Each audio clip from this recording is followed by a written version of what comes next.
Hallelujah.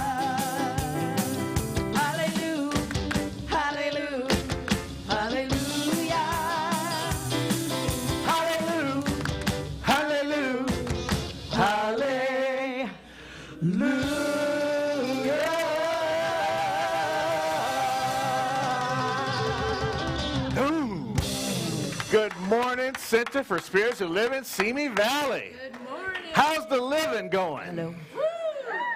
Oh, my goodness. It's alive.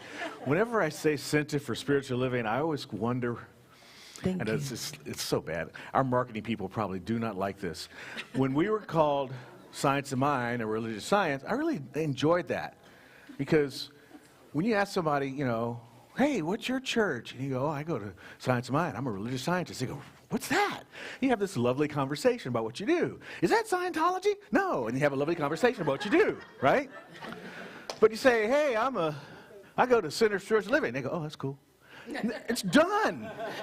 You don't get to tell them where you are, what you're all about. And then the other thing is, we believe in wholeness. I don't want just my liver to be spiritual.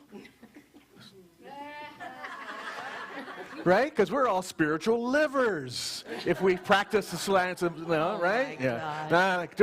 Randy, can I get a rim shot there? Because that one landed nowhere. Boom. Yeah, right. I just get the boom. I don't get the ding because it didn't go, right? All right, let's just get right in. Oh, no, I'm supposed to talk about something else. Hold on, wait a minute. You don't have your glasses? Yeah. Oh, that's so much nicer. Thank you. Oh, you guys, thank you, John. You're such a help. You're such a love. Next Saturday, it's the street fair. Now, we've got the books. You guys did great with the books. We've got the bookmarks. We've got the team that's going to set everything up. And you guys are early birds. We got the early bird volunteers. But the afternoon is floundering. We need some afternoon volunteers to join us at the street fair. Don't tell me. Tell Danny. Because it's Sunday and I will forget by tonight. But tell Danny if you're going to be able to participate, or Darlene. Hey, Reverend Stephen, me and you are in the afternoon, so it's going to be really fun. You're going to be in the afternoon? Yeah. Nice. Perfect. Who else wants to join us in the afternoon? Tell Danny. All right. Huh? You're in the morning? That's good. I will get there at noon. I know. I'm trying to get there earlier. I have a previous engagement. I'm trying to move it. If I can move it, I'll stay. Because I like to stay all day. I like to do all day. All right, that's great. That's great. I love these hands going up. That's beautiful. Do I hear 3? Do I hear 4? Do I hear 5 o'clock? Do I hear 6 o'clock? Boom. Sold to 7 p.m. All right. No, it ends at 4. It's over at 4. All right. So this is one of the ways, though. You know, we are known now as the people that give away books. That's what we do. And people like that. And they like the bookmarks. And actually, people actually come up and they come. And it's so great to see because, you know, Simi Valley is a very faith-based community. There are a lot of churches, as you know, here in Simi Valley. We're very different in that regard. And so people come up to our booth and they love to, like, you know, quote John 13 or something, or Matthew 55, 770, and, you know, trying to throw you in that trap, you know. Are you guys occult and heathens? I love those conversations. It's so fun. We all eat babies on Tuesday. I know. It's like crazy. But it's a great time to help people understand that faith is there's just one God. There's just one life.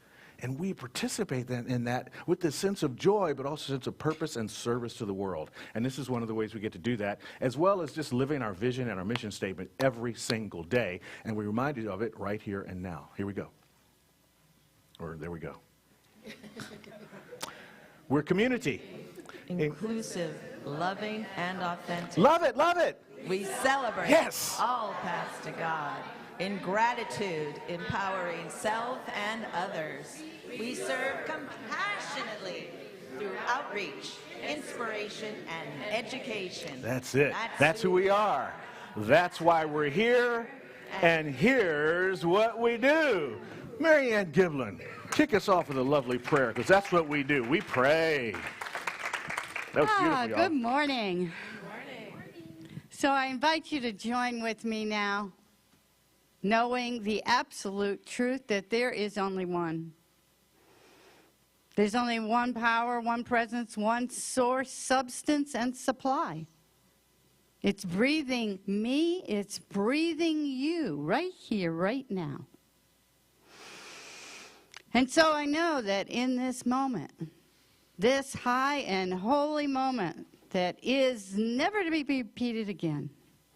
It's right here, right now, fully expressing the divine as this magical musical team, as the voice and heart and words of Reverend Stephen and of everyone that's come here to be of service, to know with each other that there is absolutely no separation. There is only one.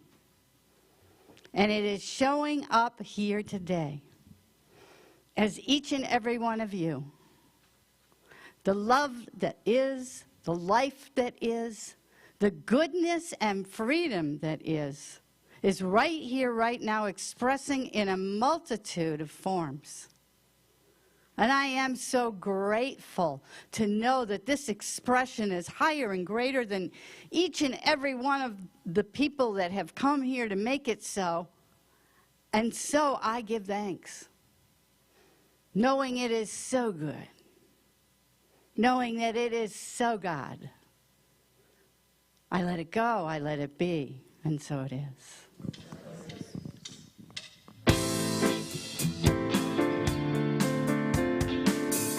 Join us for our congregational song. How can I serve today, sweet Spirit? How can I serve today, oh Lord? Speak in ways that I will understand. Where you lead me, I will follow. Where you lead me, I will go.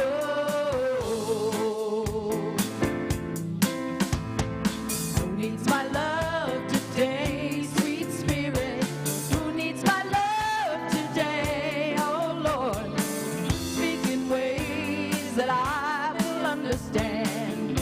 Where you lead me, I will follow. Where you lead me, I will go.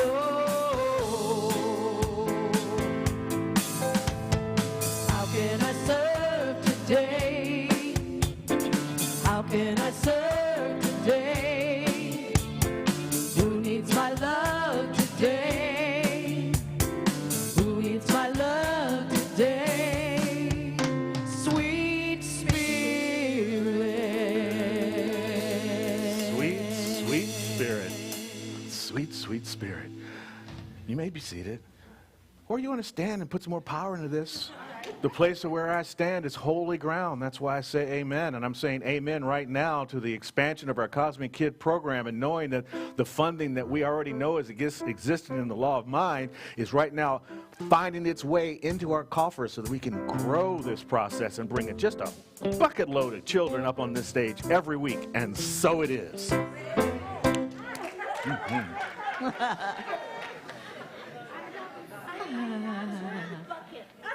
know, it's very clear. Accentuate. We thought you said something else. Okay. You said the F word. I did not say the F word. I think we all heard that. I was a bucket. You guys, I don't know where your heads are this morning. Bucket load. Buck. B-U. Barrel full. Wow. Is it Tuesday?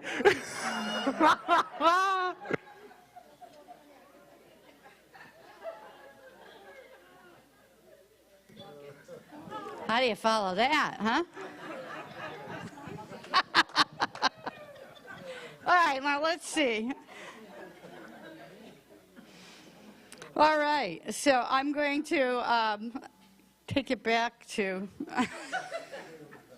where it was once before. Let's do that affirmation. And let's do that again. And today's reading is from the Science of Mind magazine. And it really spoke to me. There is, of course, 2 quotes that lead off, and you can use this as a meditation book. I used it this month. Liberation is the opportunity for every human, no matter their body. Repeat, no matter their body, to have unobstructed access to their highest self. For every human to live in radical self-love. That's from Sonia Renee Taylor. Freedom of will means the ability to do, say, and think as one wishes, to express life as one personally desires. And that's from Ernest Holmes. A world that works for everyone and all of creation is a world where, as Sonia Ray Taylor says, every human, no matter their body, can live in radical self-love. There are so many different notions across cultures and over time in a single culture about what constitutes an appropriate body, a normal body. And anyone that doesn't fit that narrow range of what is considered normal is at a disadvantage.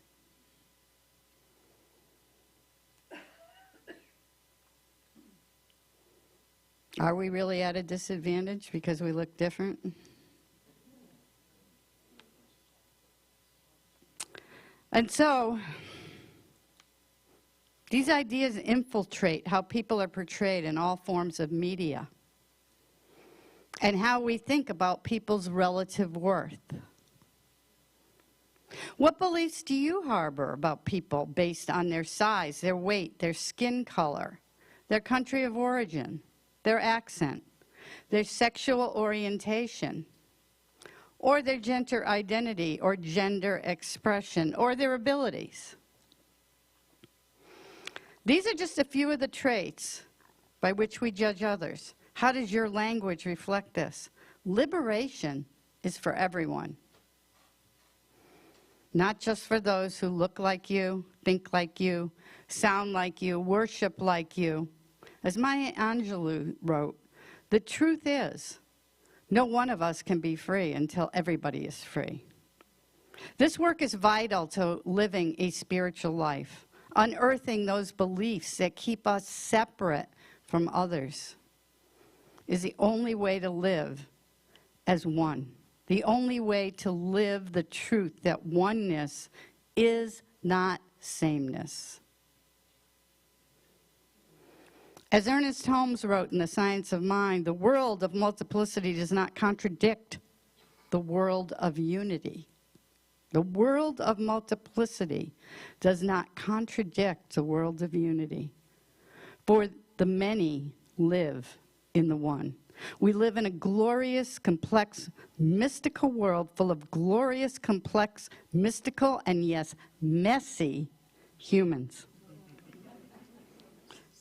Let's create true liberation now.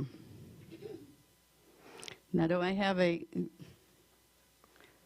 Where am I here? Is there an affirmation to do?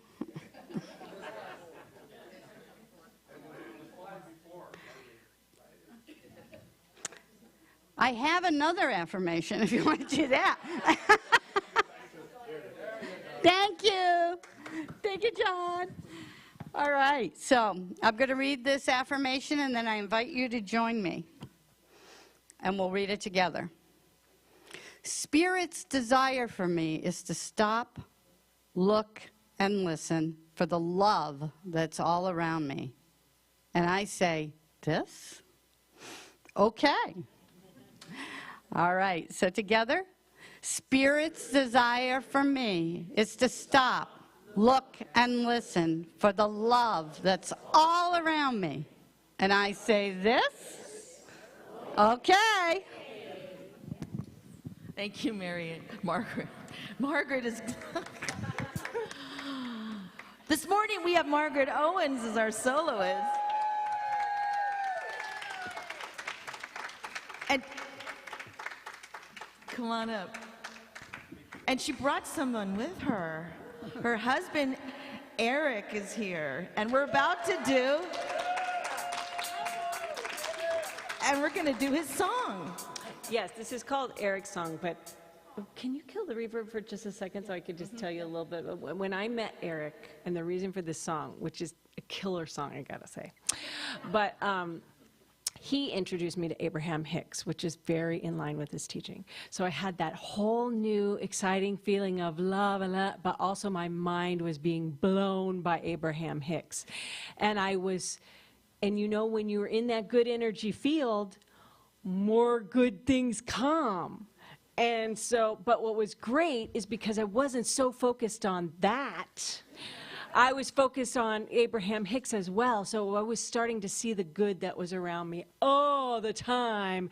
And that was a different approach to a relationship. And it was magnificent and gave rise to this song. And I'll take the reverb back, please. Thank you.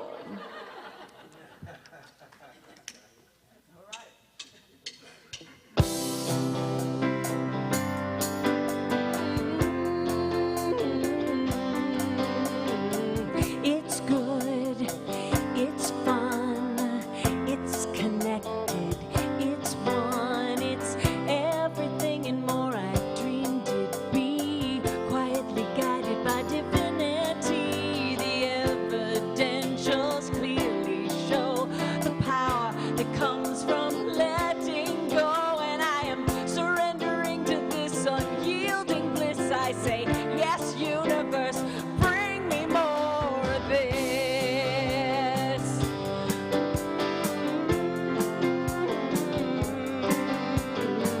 No longer focused on the things I lack. When the thoughts of doubt come, I just send them packing. Got a clear perspective on the strength inside me. Finally at peace with where I am and wanna be. Joys in hand, and I confess I am settling for nothing less. And now I'm surrendering to this unyielding bliss. I say, yes, universe, bring me more of this.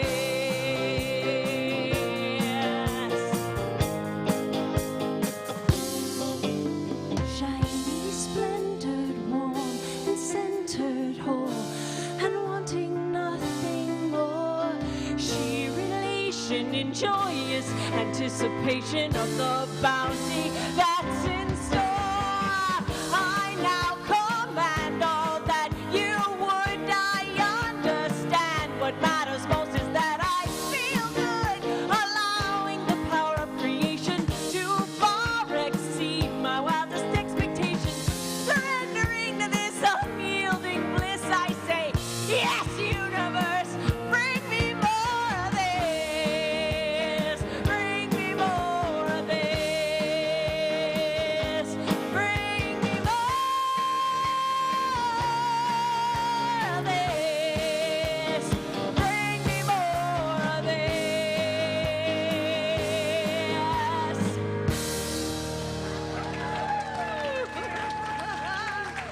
Right on, Margaret.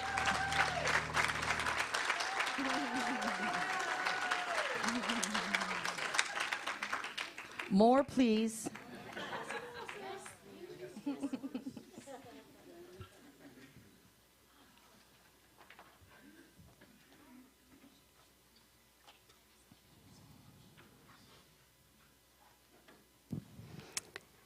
So let's close the doors and dim the lights and do all the things we do. And take a moment to center into that God awareness place within you. It's there. I know it's there.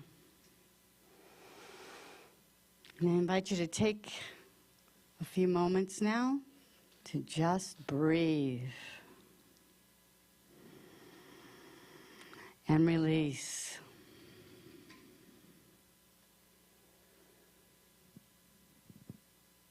And connect with the truth of you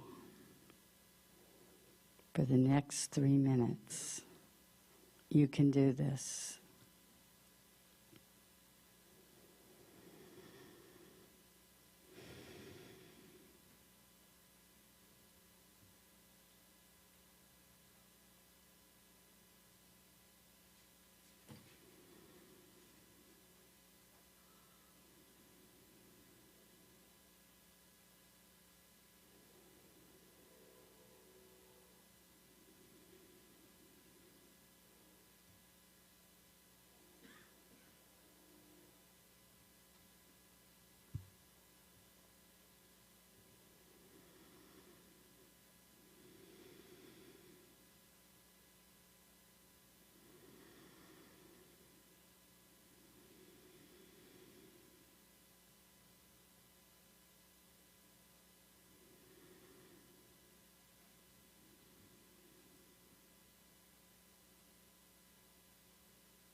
I am in the light.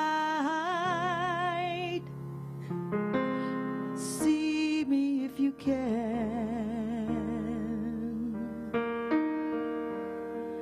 Everywhere I am. Thank you. And this is the God awareness place. And you can do it. You can do it every day. Just 3 minutes. It's life-changing. Thank you. Thank you, Marianne. Let's have some more. Miss Margaret.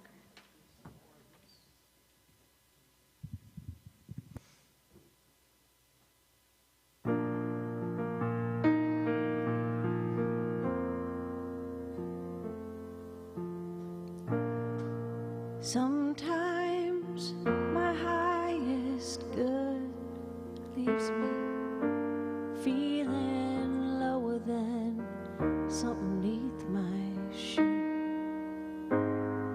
And as I stand here shaking and shredded, I search my soul for something else to do. 'Cause no one wants to feel this way, and gifts aren't always gracious. And heaven help us on that day when our darkest fears they face us. I wanna keep walking down this pathway, trusting they're better than time's unfolding, and I will unleash these inner demons and pay better mind to what I'm holding. I will release this breath that holds me helpless here beneath my skin. And I remember there's a peaceful kingdom waiting within. 2 steps forward and 3 steps back. Got no business focusing on what I lack.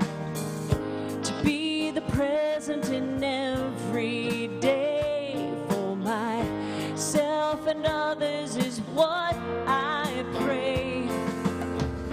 Whatever challenges this heart may meet, I hold your power within me. I am complete.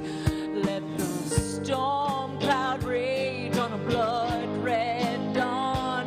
With your grace and courage, I will carry on. I keep walking down this pathway, knowing there are better times unfolding, and I will unleash these inner demons and pay better mind to what I'm holding.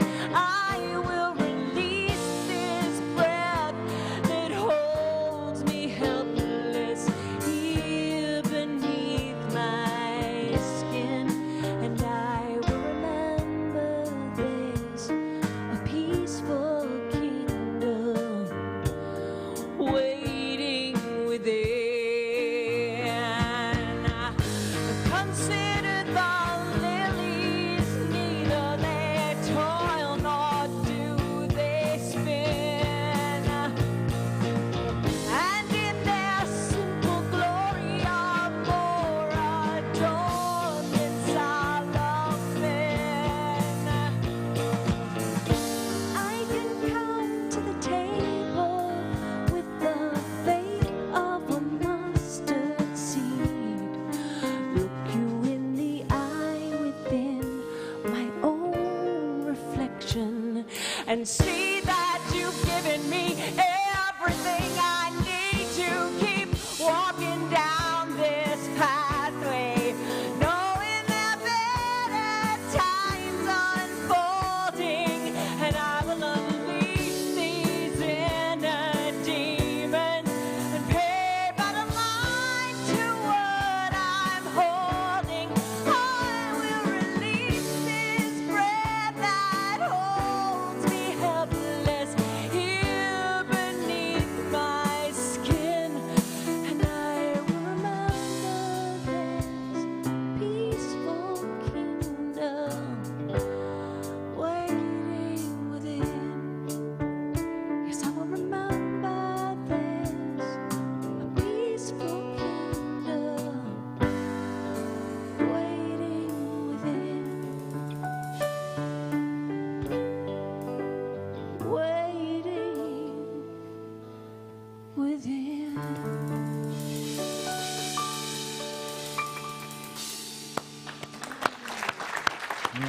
Yes, yes, yes. Margaret Owens.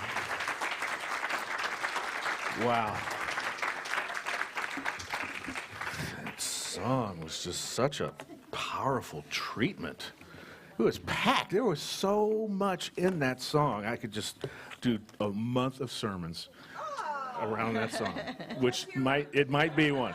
You'll hear one right now. Because there was a lot. There was a lot. And now this, a month of Margaret. Oh, my goodness. Yeah, that was... Oh, the other thing I wanted to note that I was noting, did you notice Margaret's stances when you sing?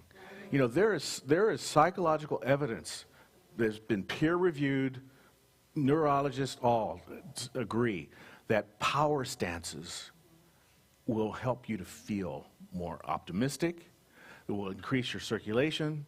It'll help you just feel stronger and more confident in life. This stance, Margaret stances, I'm calling them from now on. There are no more power stances. I have a friend that was Michael, and he has Downs, and he's like 28 now. We've been friends for like 15 years, and his sign for Margaret is Margaret. I love it. I love it. Yes, indeed. Yes, indeed. Let's just try it. Stand up, everybody. Stand up and pick a power pose. Whatever yours is, a power pose. Just feel into that. Just like Superman. They all have a power pose. That's your superhero power. I love Gary. Gary's back there going, number one. Yes, indeed. Woo, that feels good. That feels good, doesn't it? And now this. Oh, my goodness. So our poet today is a lady named Marie Howe. And grew up in a Catholic family, a hardcore Catholic family, and was kind of a... No, back up. We're not going to do that yet, please. But thank you.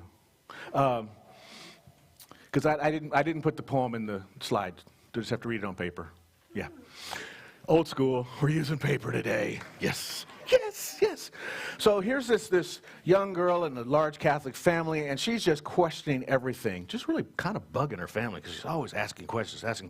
Because her journey, her religious belief was like that the everyday experience was a religious experience, kind of like another guy.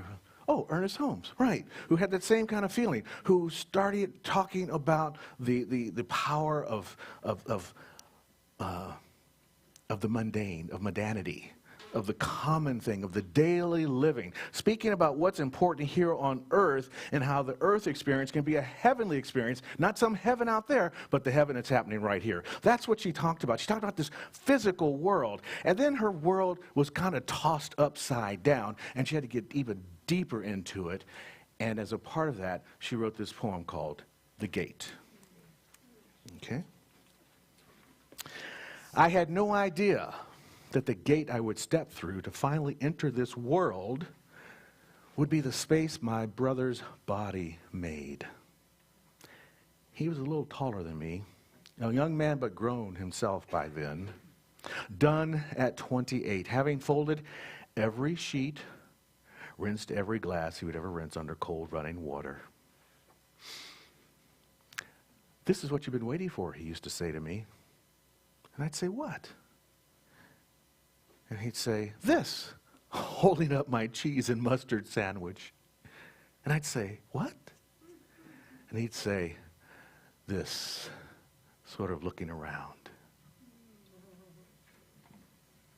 I had no idea that the gate I would step through to finally enter this world would be the space my brother's body made. He was a little taller than me. A young man, but grown himself by then, done at 28, folded every sheet, rinsed every glass he would ever rinse under cold running water. This is what you've been waiting for, he used to say to me. And I'd say, what?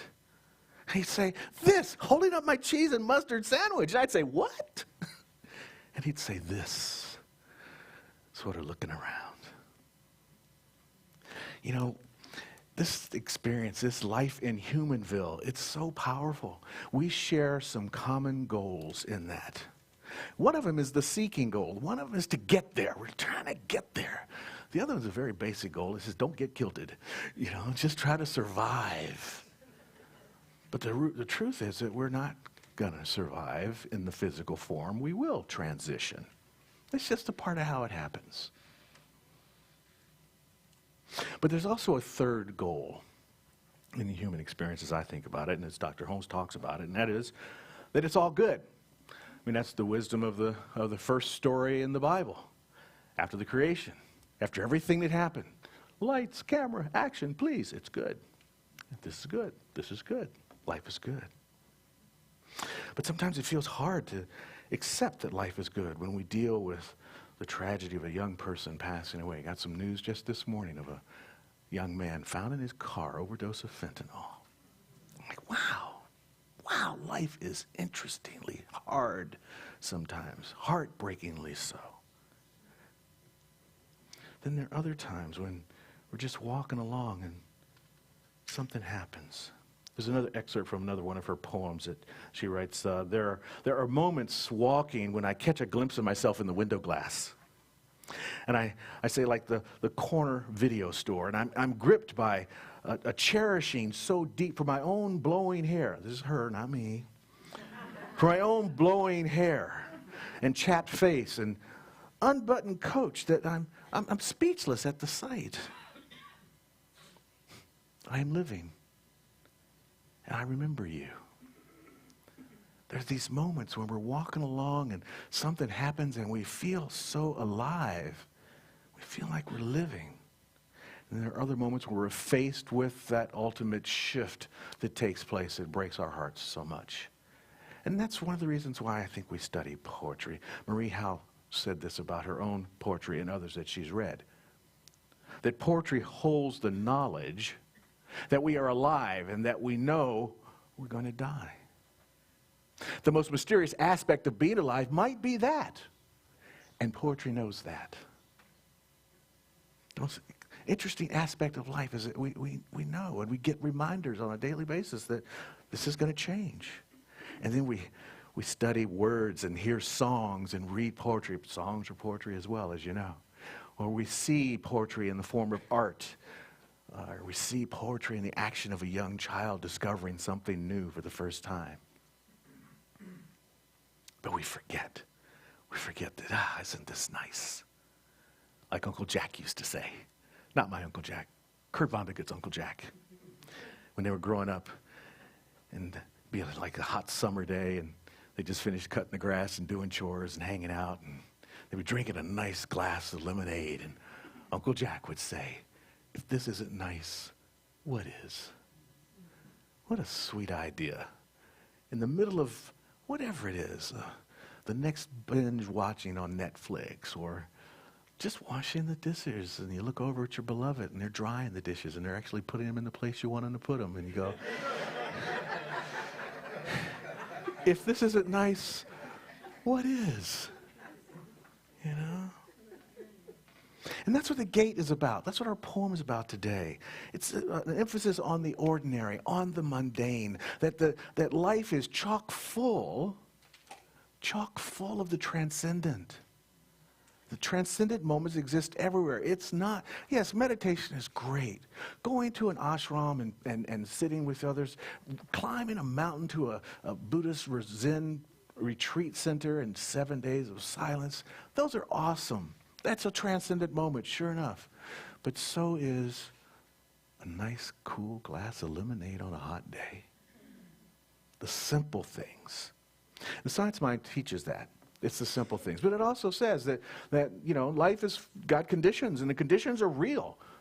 There's a lot of hurt going on this morning in a family that I just talked about that discovered that young man in his car.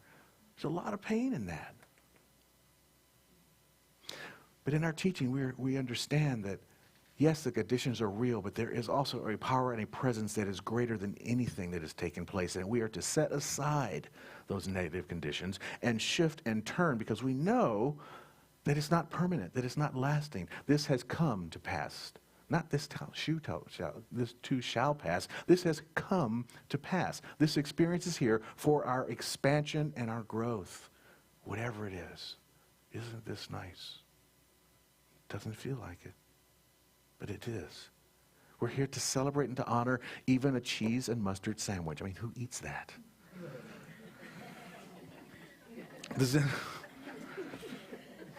It's there. I didn't write it. Yeah. The Zen masters tell us, chop wood, carry water. Do the regular, everyday things of life. Not just for ourselves, but also with each other. That life's sweetness is revealed in our humanness. Life's sweetness is actually revealed in our flaws. It's revealed when we have a secret and we tell that secret to another, and they hold us and hold space for that. The humanness and the sweetness of life is revealed when we think we felt shame around something and we dare to say, I felt shame about that with someone else. And they go, oh, it's okay. Welcome to Humanville. I've done that too. I've done something even more. And you share in that sweet honey of life. Dr. Holmes tells us that we are to view ourselves, each in the other, and behold God in all. And when we pass through that threshold, we pass through that gate experience, when we are sitting in that heartbreak space, we get to view the other and behold the God in that experience. And we see the joyous experience. We get to see that and celebrate that and hold the God in that experience. And he'd say, this holding up my cheese and mustard sandwich. And I say, what? And he'd say, oh, this. Just looking around. Just looking around. And I was in Hawaii. This is 40 years ago, visiting my cousin Paul in Pahoa on the Big Island. And his friend Dennis lived next door to the second largest ranch in Hawaii. Not the Parker Ranch, but the other one. I forget what it is, Kahonahoa something. And he had gotten some beef from this ranch, and we'd gone out hiking that day to warm pools and hot ponds and lava tubes. They told us to climb. We climbed down through a hole just big enough for my head and shoulders to go through. I'm like, oh my God, you know. We'll climb down in this tube, and then when you get in there, it opens up into this huge space that people had gone down in for years, and there were candles all along the wall. We light all these candles, and it's just this beautiful subterranean salt brine bath you could kind of float in, but you're underwater, underground in this. It's just beautiful. So we did all that, and while we're there in this underground cave, he says, I've been marinating this beef all day, and when we get home, I'm gonna make you these steaks. They're gonna be fantastic steaks, you know. And we go back to the house later in the afternoon, and he's make the steaks, and I'm all excited about our day. And we picked flowers and said prayers to Pele and all the other gods, because you can't just pick the flower. You got to say a prayer first. And I'm just all like fire about this. And I got a piece of the steak on my fork. And Dennis says, just shush. Stop talking. Eat the steak. I'm like 22 years old. What do I know? Okay, whatever. It was so good. I can still taste it today. But you know why? Because he told me to stop. Stop talking. Pay attention. That's what the brother was saying with the sandwich. That's what the brother was saying when he said, just stop and take a look around. That's what's waiting for us when we can just slow down, because everything is an individualized expression of the only thing that is. And if everything is God expressed, then everything it deserves, is entitled to, and is drawing us to its full attention, to our full attention, to be present for it right there in that moment. Not easy to do. That's what we get to do. And because creation just keeps on doing we'll get to do it over and over again. We can skip some things. It's okay, because there's going to be more stuff to notice later. And the better we get at it, the better life seems to be. But we must trust. We must believe in and trust the law and the process that's taking place. The gardener does not will the cabbage or the potato plant to grow, but the gardener does nurture the soil and give all the things that are necessary, so when he puts that potato in the ground or puts that cabbage seed in the ground, everything has been prepared for the cabbage and the potato to grow. That's our job. See, we prepare our soil, our mental soil. We become fertile so that the ideas that come to it can be expressed and we can bring those out into the world. That happens when we slow down and take a look at what's going on all around. But we are so busy separating and dividing, and your camp and my camp and this tribe and that tribe and all that stuff that Jim used to talk about with that spiral dynamics that makes your head spin with the colors and everything, all that stuff. We're doing that all the time, and we're missing these opportunities to just stop and look around at the cheese and mustard sandwich and say, whoa, who wants to eat that? That's what we get to do. We can just take, but it's interesting. Our time is actually short. I mean, you've seen that clock of the earth or the universe, and when everything came into being, and it's on a 24-hour clock, and then at the last minute, man comes on the scene, and in the last 30 seconds, the modern world, and just before the end of the day, we are here, So the arc of time is really long, and our experience of it is really, really short. And we are all brothers and sisters in this experience of this little short piece of time that we're in the middle of. And we're so busy separating and dividing ourselves, we're missing little pieces of the joy that's here. We're all so really close. We're so really close. We all came in that little itty-bitty infinitesimal amount of time. We don't have time to mess around and separate ourselves from each other. It's moving fast. Kurt Vonnegut says, when his children, he says, when my children complain about the planet to me, I say, shut up, I just got here myself. Right? We all just got here. And blink, and we're gone. Slow down. Doesn't matter whether you're 28, like Marie Howe's kid or a brother, or 98. So we're here to, I wrote initially, my idea was say, we're here to be happy. Happy has this weird kind of thing, like, happy, Happy's root is in happenstance, and so things just happen. So when you can just be present to what's happening, you can put yourself in a space of being happy. We see that as also gratitude or joy. So if we can be in a space of joy or gratitude, because happy has been kind of taken away to be, Joe, I'm laughing and stuff, so that's not it. But if we can just be grateful into that space, amazing things can start to happen for us. We have the opportunity there. We slow down enough to just see what's going on, to take it all in.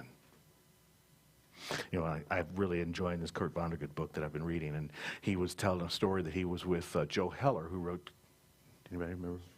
Catch-22. And they were at this billionaire's house, just, Cape Cod, just everything, these billionaire homes, huge. Ain't got nothing against that. If I had a billionaire home, we'd all be doing church in a billionaire sanctuary, right? So they're sitting there, and Kurt Vonnegut saying, man, this guy's got it all, doesn't he? And Hiller says, yeah, maybe. He says, man, if Catch-22 had made the kind of money this guy made, you'd be sitting pretty. He says, I don't know. I think I got something this guy hasn't got. He says, what do you got?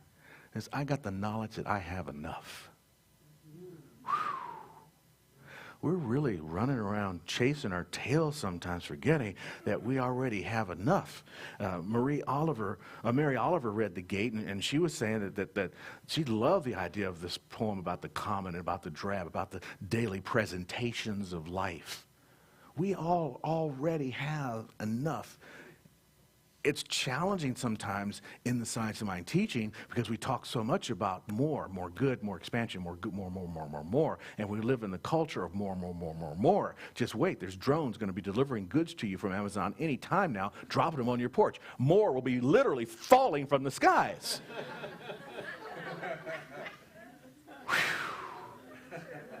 But in truth, we already have enough.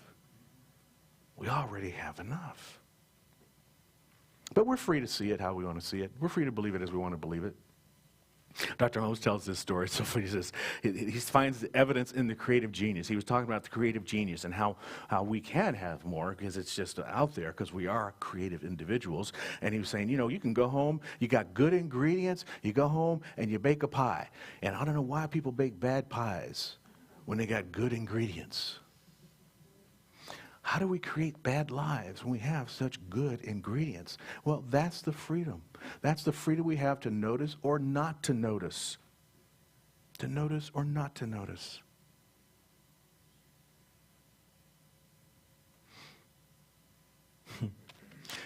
Kurt's got another uncle. Talked about Uncle Jack. He's got another Uncle Alex. He says that one of the things that Uncle Alex found objectionable about human beings was that they so rarely noticed when they were happy. We're running around. We sometimes don't even notice. I had no idea. I had no idea that the gate I would step through to finally enter this world would be the space my brother's body made. He was a little taller than me, as a young man, but grown by then. Done at 28, having folded every sheet, rinsed every glass he'd ever rinsed under the cold running water. This is what you've been waiting for, he used to say to me. And I'd say, what? He'd say, this, holding up a cheese and mustard sandwich. And I'd say, what? He'd say, this. Look around.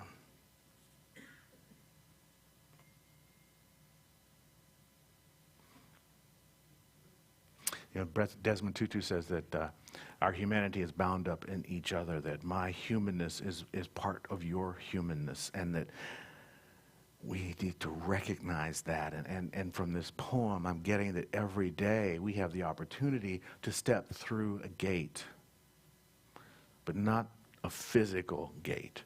We step through a mental gate, a gate within ourselves. And that's the challenging part. All those messages, all the places that we've been before we got here carry a lot of locks on the gate.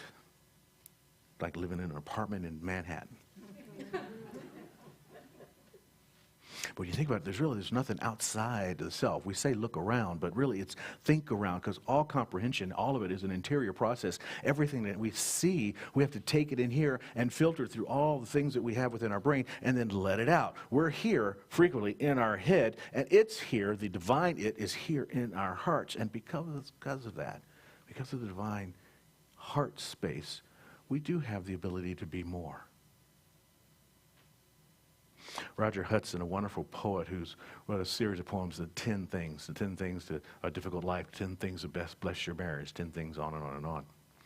He says that we can be blessed at any moment by the startling realization that who we are is so much vaster than our familiar identity with its furniture of well-worn thoughts and feelings, hopes and fears. Moment by moment, blessed by the startling realization that we are loved. We are loved no matter what. So as you pass through the gates this week or today, know that you are loved. And in that moment, just stop and look at all of this. And so it is.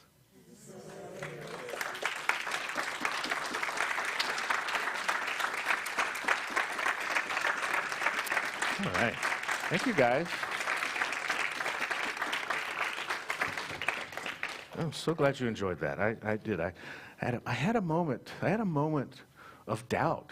And an empowered decision class kicked in, and I went, nope, don't doubt, do this. I was going to take the poem back because it was about the guy dying. And I was like, that's going to be so sad. No, he died at 28. I think, no. It happens. But the message is so powerful. Whatever happens in our life, the message is so powerful. So, here it is. Ready? Mm-hmm. Spirit's desire for me is to stop, look, and listen for the love that's all around me. And I say, this? Okay. Beautiful, beautiful. All right. I'm going to stand in the space of truth right now, knowing that as I stand in this space of truth, that everyone here is standing, sitting, holding that same truth space. For there is only the one, and we are all centered in the divine. That center that is found within each and every one of us, that circumference that does not exist, for it is boundless. And it is from that boundlessness that I seek, feel, and know a power greater than I that is also a part of I, that allows me to speak this truth and know that in every moment, with every step, through every gate threshold, I move into a deeper understanding of the value of life, of the beauty of life, of the presence of life, of the tastiness of the experience of living.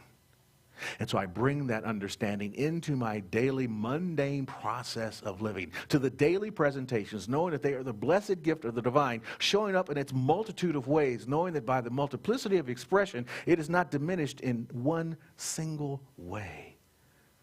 For it is still God doing God, as me, as each and every person listening here at this moment. So we take this power, we take this presence, and we step into our good, knowing that whether it is the house of a billionaire on Cape Cod, the ranch of 1,000 cattle on Hawaii, or just sitting in the backyard with a nice lemonade on a hot day, it's all good, it's all God, it's all right here expressing. And from that, I understand that whatever appears to be a condition of negativity, it's simply an opportunity for more God to be expressed. That I am the vehicle for that expression because that experience has come to pass through my lens of life.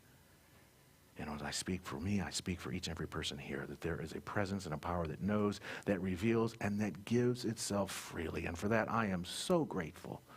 So grateful for this process, so grateful for this knowledge, so grateful for this truth, and to speak it now and to release this truth to a law of mind that says a yes bigger than I can even imagine, that's written on the skies, it's written in the heavens, and here and now we release it and let it go with these beautiful words. And so it is. So it is. Oh, I'm going to bring Marianne up for a minute, do our blessing and talk about our giving, maybe some other things. Thank you. So yes, thank you. That was beautiful. And there are a lot of opportunities and ways to give, which are displayed here. And what I wanted to bring to your attention is that next week I'm going to be doing a workshop immediately following the class to give you a taste of how delicious life can be when you say, yes, universe, bring me more of this. One of my favorite tunes by Margaret. Because we are going to be creating a force field of attraction, a force field of good through the 5 gifts for an abundant life, which is coming up. The workshop is coming up next Sunday, immediately following this service, and I'll give you a little appetizer in that workshop, and you can get to learn about how giving is not full until we learn how to receive,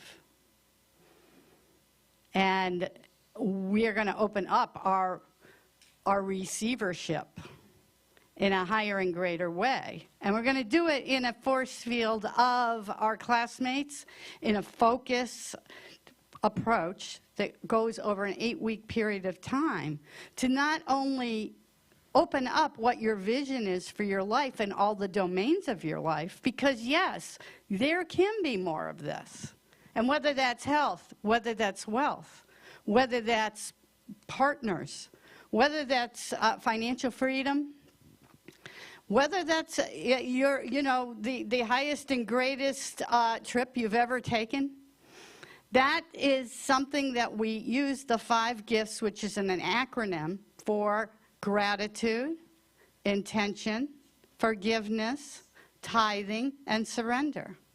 Because the law of circulation requires us to surrender. First, it requires us to give. But as we know, that giving is pressed down and multiplied, and we receive more of it back from us, for us.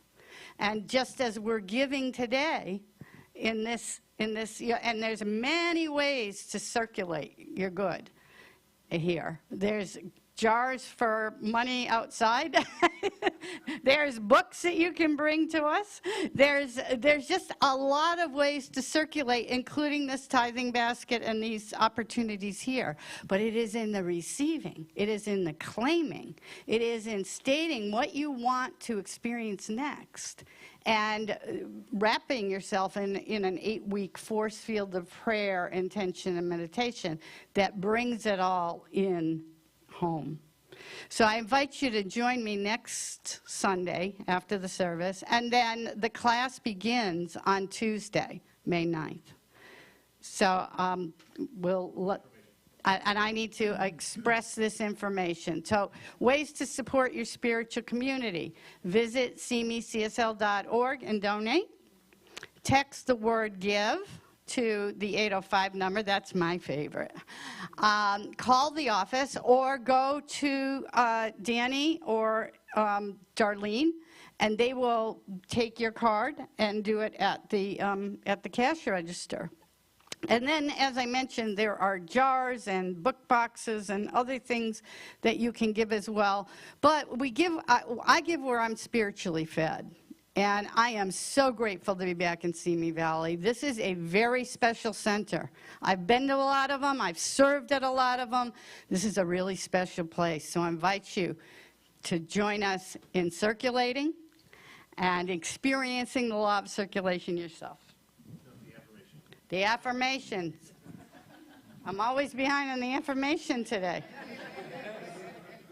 Okay, so join with me as we say together. Divine love is doing its perfect work here and now.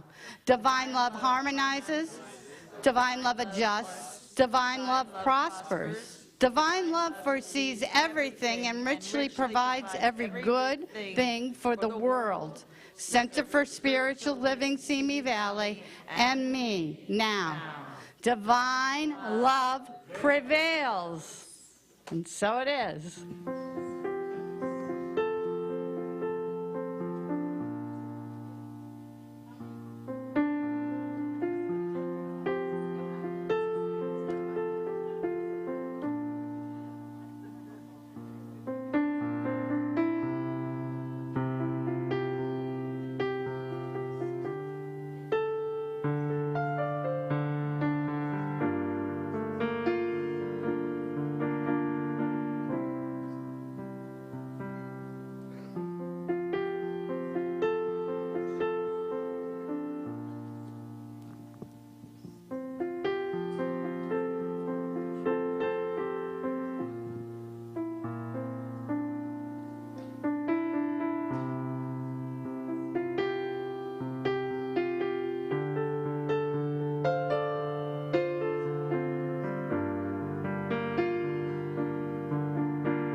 So right here and right now, I know that this rich and bountiful blessing that is circulating through these baskets and through all the digital channels and fields, cash registers and other resources and checks and other ways that this good comes to this center is pressed down, multiplied, and overflowing.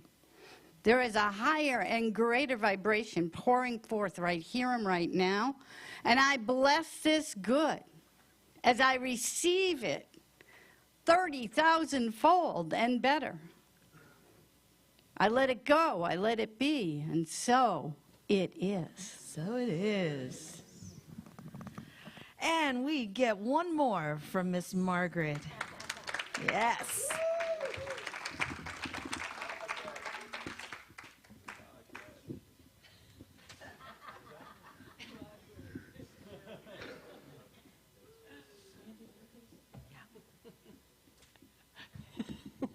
I didn't know you brought bail.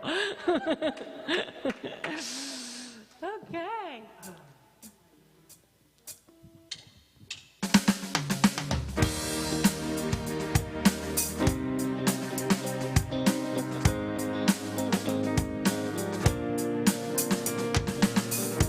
I've seen the best be laid to rest, never knowing true contentment, and come to find that peace of mind is nestled there in your intent for the earth. Nope, I totally forgot that. Wait, let's just stop right here. We are gonna stop because my words are important and I forgot them. Just like you were saying, she never needs a music stand, that girl. She always remembered. You cursed me. What was that? What is it? What's my words? Line? Wait, and wait, perhaps But it you should, wait. Okay, yes, let's keep it okay. right there. 1, 2, Wait, 3. wait. But you wait, perhaps till your darkest hour, and you pray, forgetting you hold the power. It is here. Let's give it and receive. It's done as you believe, as large as you conceive. Only one love can't be torn apart. It's been there from the start, a universal heart. Only one love. 1, 2. Time and again we may pretend that we are different from each other. It's now our turn to watch and learn the lessons flowing from the mother. For the earth has valleys and peaks for sure, but she knows we're all the same at the core. So right now, let's give it and receive. It's done as you believe, as large as you conceive. Only one love can't be torn apart. It's been there from the start, the universal heart.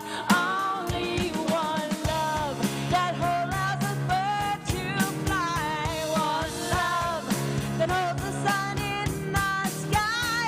It's one love that rains down upon us now. One love just waiting to show us how. So right now, let's give it and receive. It's done as you believe, as large as you conceive. Only one love can't be torn apart. It's been there from the start, a universal heart. Only one love. Let's give it and receive. It's done as you believe, as large as you conceive. Only one love can't be torn apart. It's been there from the start, a universal heart. Only one love. Only one. Only one love. Only one. Only one love. Lovely. Margaret Owens.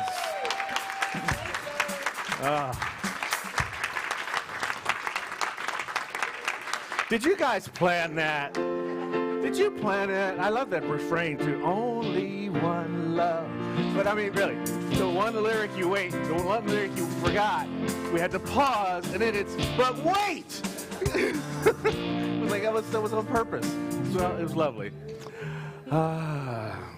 Okay. Hey, Pat and Greg Schaefer, thank you so much for leading our service team today.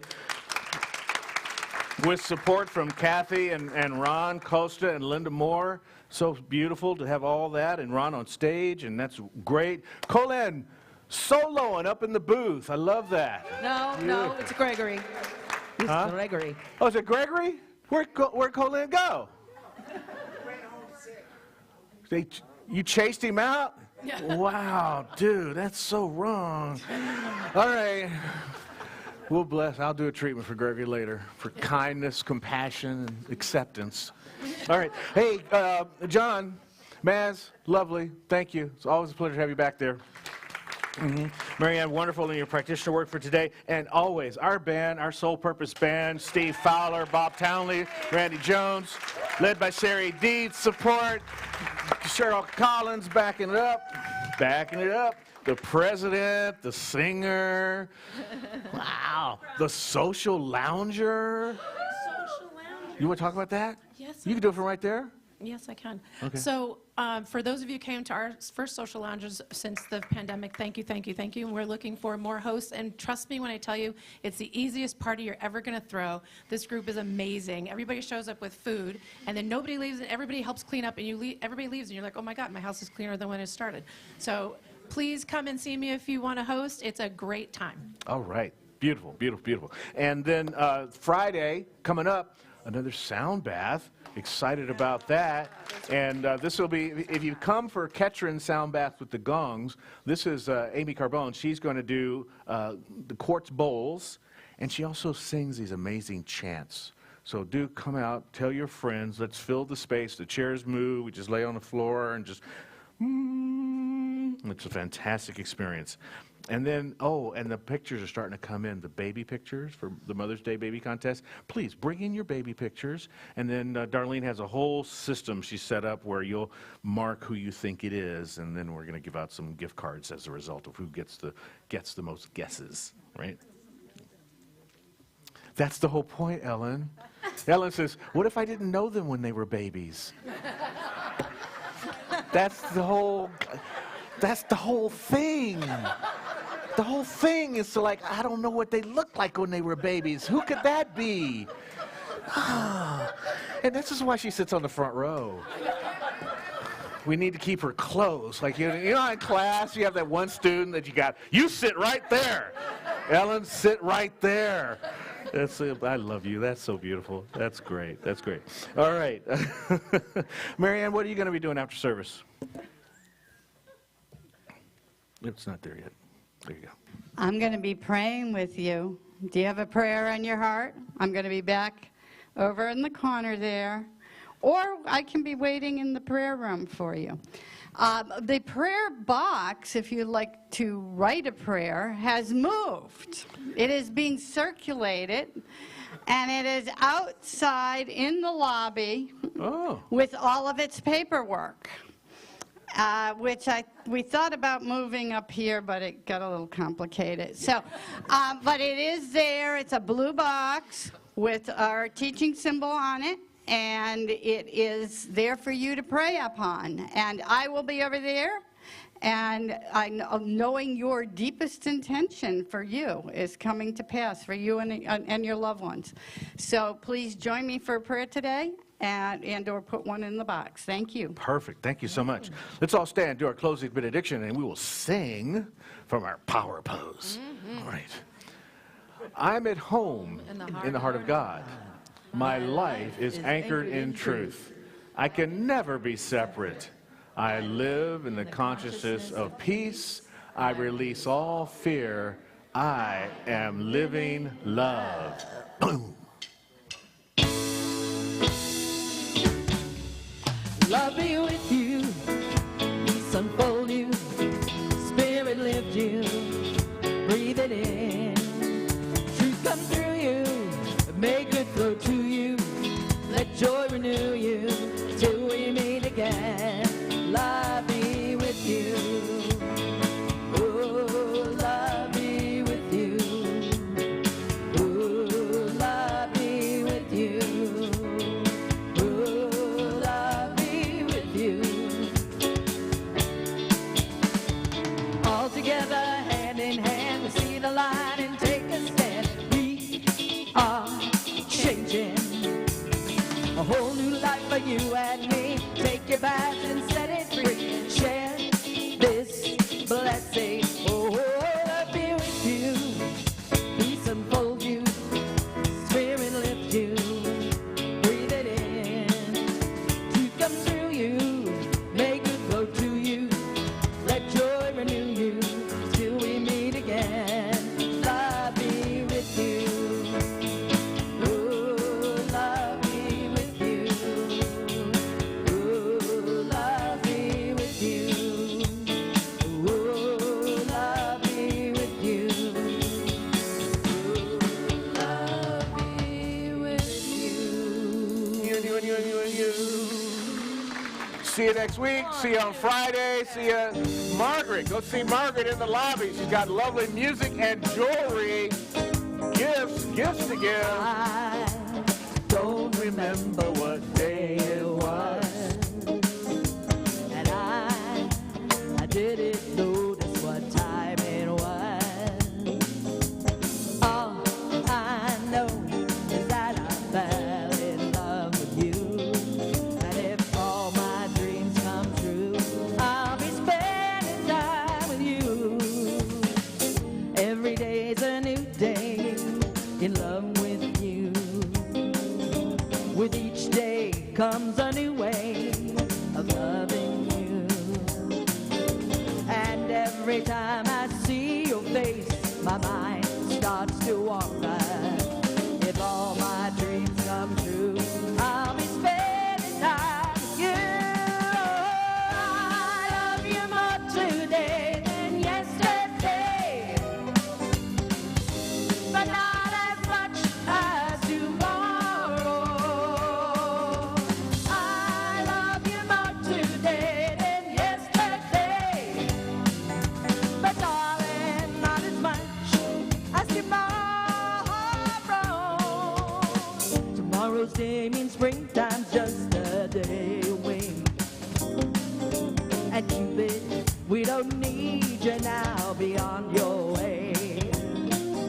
I thank the Lord for love like ours that grows ever stronger.